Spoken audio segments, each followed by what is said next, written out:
নমস্কার, আমি তমসা দলে। আমি একজন থ্যালাসেমিয়ার পেশেন্ট। এই থ্যালাসেমিয়া রোগটা নিয়ে তো ভয় পাওয়ার কিছু নেই। এটা হচ্ছে গিয়ে আপনারাই ঠিক করতে পারেন, প্রতিরোধ করতে পারেন। যদি বিয়ের আগে ব্লাড পরীক্ষাটা করেন তাহলে এই রোগটাকে প্রতিরোধ করতে পারবেন। আজ 8ই মে থ্যালাসেমিয়া দিবস।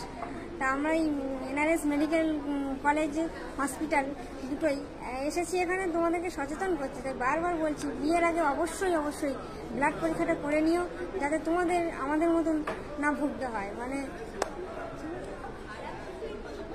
অবশ্যই ব্লাড পরীক্ষাটা করে নিই। যদি দুজনেই বাহক হন তাহলে ডাক্তারের পরামর্শ নিন। এটা নিয়ে এত ভয় পাওয়ার কিছু নেই থ্যালাসেমিয়া নিয়ে।